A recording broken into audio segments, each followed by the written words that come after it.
YouTube family అందరికీ hi అండి.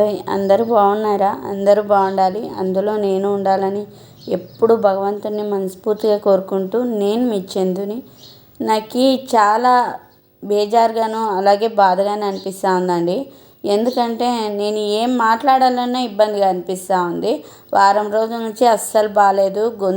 గొంతు పట్టుకొని పోయి మాట్లాడడానికి అస్సలు కాలేదు. కానీ ఇప్పుడైతే ఇంకా తప్పక వీడియో వారమైంది పోస్ట్ చేసి లాంగ్ వీడియో అని చెప్పి ఇంకా వాయిస్ ఓవర్ ఇచ్చి అప్డేట్ అయితే చేస్తున్నాను. ఇంక ఈ వీడియో వచ్చి వారం ముందే తీసి పెట్టుకున్నానండి. కానీ అప్లోడ్ చేయడానికి అసలు టైం కుదరలేదు. నా వాయిస్ కూడా బాగోలేదు అని చెప్పి. నా వీడియోస్ చాలా వరకు మా రిలేటివ్స్ ఎక్కువగా చూస్తారు. అవి చూసేవాళ్ళేమి వాళ్ళు లైకులు ఇవ్వరు, ఏమి ఇవ్వరు. నేను మాట్లాడి ఉండేదాన్ని అందరికీ ప్రచారం చేయడానికి చూస్తూ ఉంటారు అనిపిస్తుంది నాకైతే కూడా. ఒకవేళ లైక్ ఇచ్చి నన్ను సపోర్ట్ చేస్తారా అంటే అలాగునా చెయ్యరు వాళ్ళు ఏంది నన్ను ఎలా డౌన్ చేయాలని ఆలోచిస్తుంటారు. కానీ నన్ను ఎంకరేజ్ చేయాలని చెప్పి ఎవ్వరు అనుకోవటం లేదండి. నా ఫ్యామిలీ సపోర్ట్ నాకు జీరో అనే చెప్తాను నేను. ఎందుకంటే నాకు ఎవ్వరు సపోర్ట్ లేదు. ఇంట్లో నా బబ్బులు తప్పితే నాకు ఎవ్వరు సపోర్ట్ లేదు. వాడే నాకు అన్ని దాంట్లో హెల్ప్ చేస్తుంటాడు. నేను ఎలా చెప్తే అలా వింటుంటాడు. ఏం చేశాను చెప్పండి. అందరికీ అన్నీ అనుకూలించాలి కదా. కానీ ఆ అనుకూలం లేని పరిస్థితిలో కూడా నేను వీడియోస్ చేస్తున్నానంటే అది నా సొంత ప్రయత్నము, నా నమ్మకము, గెలుస్తాననే నమ్మకము, అలాగే నా పట్టుదల మాత్రం ఎప్పటికీ వదలనండి. ఎందుకంటే గెలిచే తీరుతానన్న నమ్మకం నాకుంది. ఈరోజు కాకుంటే రేపైనా కూడా గెలిచి తీరుతాను. కానీ ఆ పట్టుదల వదలుకోకుండా మన ప్రయత్నం మనం చేస్తే ఈరోజు కాకపోయినా రేపైనా గెలుస్తాం కదా. ఇవైతే గోధుమలు అండి. గోధుమలు ఒక 10 సేర్లు తీసుకున్నాను. ఇక్కడ సేన్లలో వాళ్ళ దగ్గర తీసుకున్నాను. అంటే 10 సేర్లే ఎక్కువగా తీసుకుంటాను. ఎక్కువగా తీసుకొని మళ్ళీ ఒక 50 కేజీలు 100 కేజీ క్వింటాలు అలా తీసుకోను. 10 కేజీలే తీసుకుంటాను. అవి అయిపోయిన తర్వాత మళ్ళీ 10 కేజీలు. ఎందుకంటే అవి ఎక్కువగా తీసుకుంటే పురుగులు పడుతుంటాయి. మనకు ఖర్చు అయ్యేది తొందరగా ఖర్చు చేసుకున్నామా పర్వాలేదు, ఒక్కొక్కసారి లేట్ అయిపోతుంది. అలాంటప్పుడు పురుగులు పడతాయి. పురుగులు పడి ఉండేదాన్ని మళ్ళీ ఎండకేసుకోవాలా, ఆరబోసుకోవాలా, అదంతా పని. అందుకే 10 సేర్లు తీసుకొని ఆ 10 సేర్లు గోధుమలు కానీ జొన్నలు కానీ ఇలా 2 సార్లు బాగా నీళ్ళలో కడుక్కొని దానిలో బయట ఎండేసుకుంటాను. మా ఇంటి ముందర కోతుల అడావిడైతే మామూలుగా ఉండదండి. నేను ఏం ఎండేసుకోవాలా ఏం ఆరేసుకోవాలన్నా చాలా ఇబ్బంది. మిద్దె అయితే దండిగా ఉంది, ఎన్నైనా ఆరేసుకోవచ్చు. కానీ కోతులు ఉన్నాయి. కోతుల కోసడానికి నేను ఏంటివి చేయలేకపోతున్నాను. ఇలా ఒక సాప్ పరుచుకొని సాప్ మీద అయితే అన్నీ ఎండేసుకుంటానండి. ఆటికే ఇంకా ఎండేస్తున్నాను. అయినా కూడా తప్పలేదండి. కోతుల దాడి అయితే కూడా ఎండేసి ఒక 10 నిమిషాలు అయింది. అంతలోకి అవన్నీ వచ్చేసా. ప్రతి ఒక్కరికి వాళ్ళ కుటుంబ ఆరోగ్యము ఇంటి ఇల్లాల చేతిలోనే ఉంటుందంటానండి నేను. వాళ్ళు బయట ఏమేమి తింటారో ఏమేమి లేదో అది మనకు అవసరం లేనిది. కానీ మన ఇంట్లో మనము ఎంత బాగా వాళ్ళకి ఎంత నీట్గా చేసి పెడతామో వాళ్ళు అంత ఆరోగ్యంగా ఉంటారని అనుకుంటాను. చాలామంది అనుకుంటూ ఉంటారు మా పిల్లలు ఎత్తున్నారు, లావున్నారు, బాగున్నారు అని అనుకుంటుంటారు. కానీ 24 గంటలు హాస్పిటల్కి వెళ్తుంటారు. ఎత్తు లావు ఒకటేనా ఆరోగ్యంగా ఉన్నట్లా అని నాకు డౌట్ వస్తుందండి. ఆరోగ్యంగా ఉండడానికి ఎత్తు లావు అని కాదండి. ఫస్ట్ ఎప్పుడు జబ్బులు పడుకోకుండా ఎట్లా ఉంటారు చూడు, అది అసలైన ఆరోగ్యము. 24 గంటలు హాస్పిటల్కి వెళ్ళకుండా ఎత్తు లావు ఉన్నాము బాగున్నాము మనము అని అనుకుంటారు కదా, అది అస్సలు ఆరోగ్యం అనేదే కాదండి. ఇంకా మా పిల్లల విషయానికి వస్తే మా పిల్లలు ముగ్గురు చాలా ఆరోగ్యంగా ఉన్నారని అనుకుంటాను నేను. నా ఒపీనియన్ అండి అది. ఎవరిది కాదు. ఎవరి పిల్లలు వాళ్ళకి ఆరోగ్యంగా ఉన్నట్లుగా అనిపిస్తారు. కాకి పిల్ల కాకికి ముద్దు అంటారు కదా, అలాగనమాట. కానీ నా పిల్లలు మాత్రం నాకెప్పుడూ ఆరోగ్యంగానే ఉన్నారనుకుంటాను. ఎందుకంటే మేము ఉండేది చిన్న పల్లెటూరులో. ఇక్కడ హాస్పిటళ్ళు చాలా తక్కువ. అలాగే డాక్టర్స్ అయితే లేరండి. అందరూ ఆర్ఎంపీ డాక్టర్లే. ఇంకా గవర్నమెంట్ డాక్టర్కి పోతే అక్కడ మాత్రమే మనకి ఎంబీబీఎస్ డాక్టర్ ఉంటాడు. ఇంక నేను ఎక్కువగా అక్కడికే వెళ్తుంటాను. ఎందుకంటే ఇక్కడ ఆర్ఎంపీ డాక్టర్ దగ్గరికి వెళ్ళి వాళ్ళకి తెలిసిండేటివి తెలియనివి ఇచ్చి ఓవర్ డోస్ ఇచ్చి మనం ఆరోగ్యం పాడు చేసుకునేదానికన్నా గవర్నమెంట్ డాక్టర్కి దగ్గరికి వెళ్తేనే మంచిదని నేను అనుకుంటూ ఉంటాను. ఇంకా గోధుమలన్నీ కింద కొన్ని ఉలబోయినాయి, అవైతే ఒక గిన్నెలోకి ఎత్తుకొని ఇక్కడైతే పెట్టేసుకున్నానండి. గువ్వలు మా ఇంటి ముందర గువ్వలు ఉన్నాయి, ఒక 4-5. అవైతే వచ్చి తింటూ ఉంటాయని చెప్పి చూడండి అప్పుడే కోతులు స్టార్ట్ అయిపోయినాయి, వచ్చేసినాయి. ఒక షార్ట్ వీడియోలో కూడా పెట్టినాను నేను. గోధుమలు ఆరేసుకుంటా ఉంటే ఆరేసిన తర్వాత కోతులు అయితే వచ్చి 1 కేజీ పైన గోధుమలన్నీ తినేసినాయి అని చెప్పి. వీడియో చూడకపోతే చూసేయండి. నాకు అస్సలు ఈ వాయిస్ ఓవర్ ఇవ్వడానికి కూడా కుదరటం లేదు, దగ్గు అయితే వస్తూ ఉంది. నాన్ స్టాప్గా మాట్లాడుతాను కదా అని చెప్పి. ఇంకా అది ఒక రోజు అండి. ఫస్ట్ ఒకరోజు గోధుమలు కడిగేసుకున్నాను, ఇంకొక రోజు జొన్నలు కడిగేస్తున్నాను. ఒకే రోజే అంటే మనకి ప్లేస్ ఉండాలి కదా, అందుకని చెప్పి ఈ జొన్నలు కడిగే రోజు అయితే నాకు అస్సలు ఒంట్లో బాగే లేదండి. ఆదివారం కడిగేసినాను ఈ జొన్నలు, నాకు బాగానే లేదు. మా ఆయన అయితే కూడా అరుస్తున్నారు, మా పిల్లలు కూడా అంతే, బాగాలేదని చెప్పి అంటావు కానీ ఇలాంటి పనులు చేయడానికి మాత్రం ఎక్కడలేని ఉత్సాహం వస్తుంది కదా నీకు అని అంటారు. మళ్ళీ ఏం చేస్తాం చెప్పండి, ఇంట్లో పనులు మనం చేసుకోక ఇంకెవరు వచ్చి చేస్తారు? అది ఎంతదైనా చిన్నదైనా పెద్దదైనా మన పని మనం చేసుకోవాల్సిందే కదా.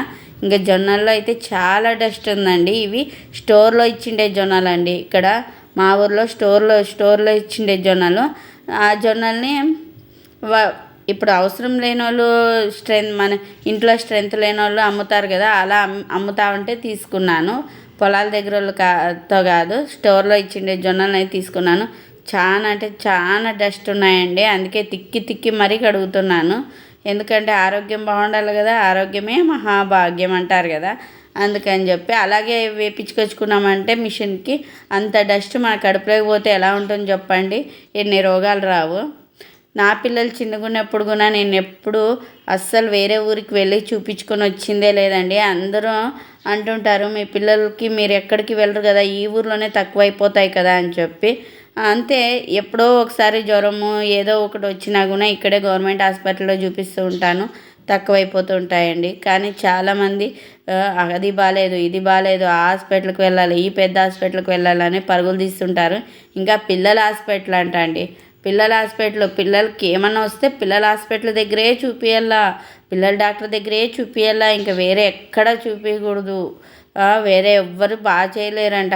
మనం పుట్టినప్పటి నుంచి పిల్లల డాక్టర్లు ఉండరా, పిల్లల స్పెషలిస్టులు ఉండరా అని నాకు అస్సలు ఒకటి అర్థం కాదండి. మాకైతే పిల్లల డాక్టర్ అనే మాటే లేదు, కానీ ఇప్పుడైతే దానికో స్పెషలిస్టు దీనికో స్పెషలిస్టు, దాన్ని ఆ డాక్టర్ దగ్గర చూపిలా దీన్ని ఈ డాక్టర్ దగ్గరే చూపిలా అని అంటున్నారు.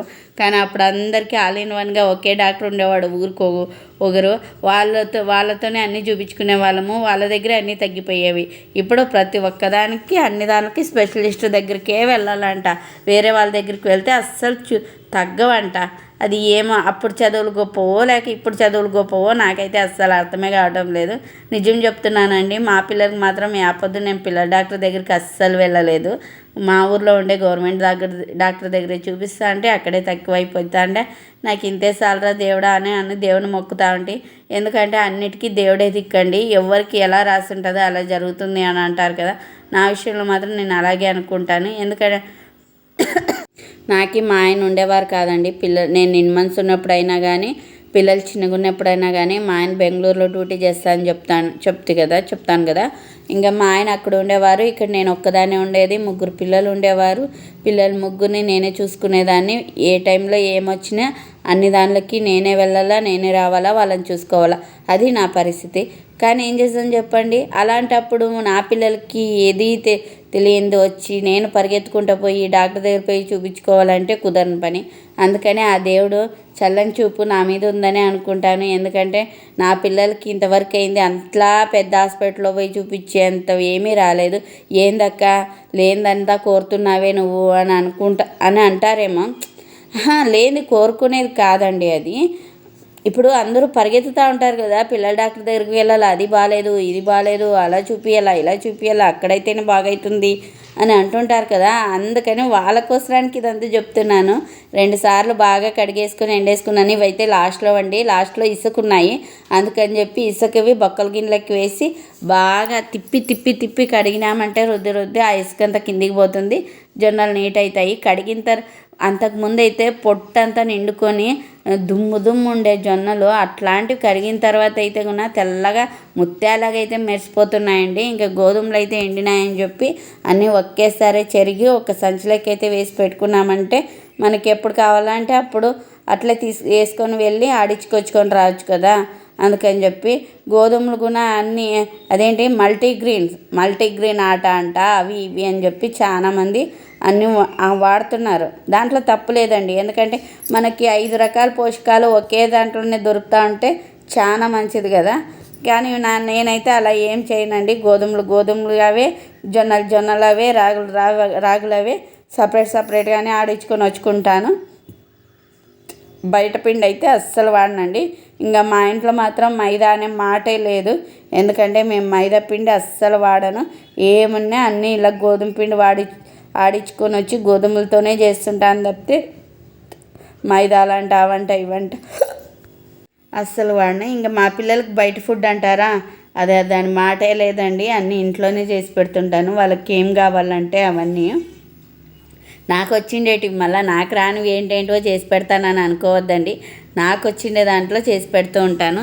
ఇంక ఈ సేరు చూసారండి, ఈ సేరు మా అత్తదండి. మా అత్తది ఏమైనా గుర్తుకుందంటే మా అత్త ఇచ్చిండేది నాకు ఈ సేరే అండి. ఈ సేరు అయితే మామూలు ఇప్పుడు వచ్చే సేర్లకి ఒక సేరు కన్నా ఒక పావు ఎక్కువే పడతాయి అంతా. ఇంక అన్నీ రెడీ చేసి అన్నీ ఆడించుకొని వచ్చాకని రెడీ చేస్తున్నాను. ఇవైతే స్టోర్ బిమ్ము ముద్దకి అలాంటి దాంట్లోకైతే వాడుకుంటూ ఉంటాను. ఇంక ఇంతటితో వీడియో సమాప్తం అయిపోతుంది. వీడియో నచ్చితే లైక్ ఇచ్చి ఛానల్ సబ్స్క్రైబ్ చేసుకొని సపోర్ట్ చేయండి అబ్బా. ఎన్ని వీడియోస్ పెట్టినా కూడా 100కి మించి వ్యూస్ అస్సలు రావటం లేదు. ప్లీజ్ లైక్ ఇవ్వండి, సబ్స్క్రైబ్ చేయండి.